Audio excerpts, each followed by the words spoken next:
បងប្អូនទាំងអស់គ្នាថ្ងៃនេះខ្ញុំមកណែនាំអំពីឧបករណ៍សម្រាប់ធ្វើតេស្តស្វែងរកសារធាតុវិទ្យាសកម្មនិងការបំភាយរលកសញ្ញាចេញពីគ្រឿងអេឡិចត្រូនិកផ្សេងៗនេះគឺប្រើថ្ម3គ្រាប់ដែលមានជាប់នៅក្នុងប្រអប់តែម្ដងយើងបើកវាដាក់ថ្មទាំងអស់ហ្នឹងហើយចាប់ផ្ដើមបើកដំណើរការវាបាទ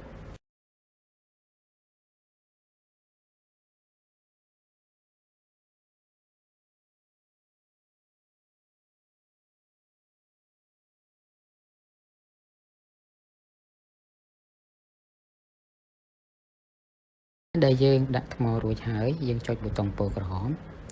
វានឹងចាប់ផ្ដើមបើកដំណើរការតែនៅពេលនោះយើងឃើញនៅលើអេក្រង់របស់វាមានឡូតលេខហើយលេខទាំងអស់នោះវាចែកជាពីរគឺលើមួយក្រោមមួយហ្នឹងខាងលើគឺសម្គាល់តម្លៃលេខដែលចេញពីចរន្តអគ្គិសនីហើយខាងក្រោមហ្នឹងគឺជាតម្លៃលេខដែលផ្លាស់ប្ដូរហ្នឹងដោយសារដែនម៉ាញ៉េទិកចេញពីគ្រឿងអេឡិចត្រូនិកផ្សេងៗអញ្ចឹងយើងមើលនៅនេះកន្លែងនេះគឺ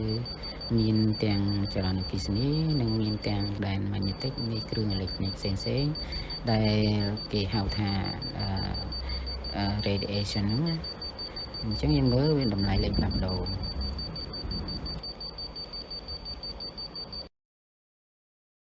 គឺយើងមើលកុំព្យូទ័រមួយនេះក៏មានដែនម៉ាញ៉េទិកហើយនឹង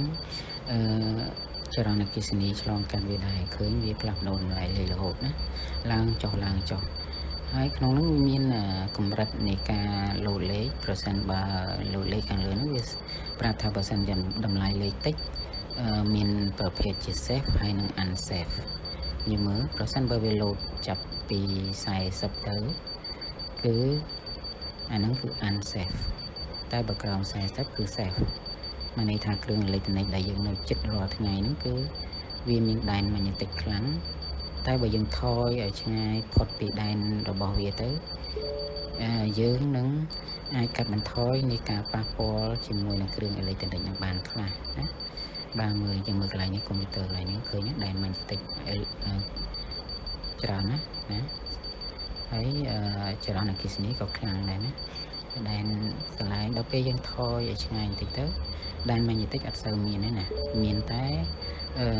ចរន្តអគ្គិសនីដែលលោតលេខខ្លាំងណាស់ណាព្រោះនៅកន្លែងខ្ញុំអង្គុយនេះសិតតែចរន្តអគ្គិសនីហើយនឹងគ្រឿងបង្គុំអគ្គិសនីថែមទាំងគ្រឿងអេឡិចត្រូនិកផ្សេងជុំវិញខ្លួនរបស់ខ្ញុំបាទអញ្ចឹងយើងមើលនេះកន្លែងនេះបើយើងថយឲ្យឆ្ងាយទៅវាអត់មានmagnetic radiation ទេគឺអត់មានទេមានតែចរន្តអគ្គិសនីតិចតួចទេ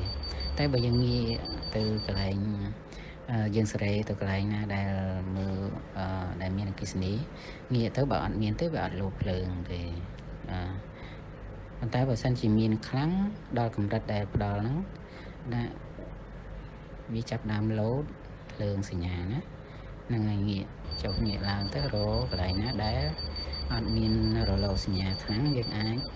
ថយឲ្យឆ្ងាយតិចប៉ុន្តែបើសិនជាកន្លែងណាដែលមានរលកសញ្ញាខ្លាំងយើងនៅតែអង្គុយកន្លែងហ្នឹងទៀតគឺ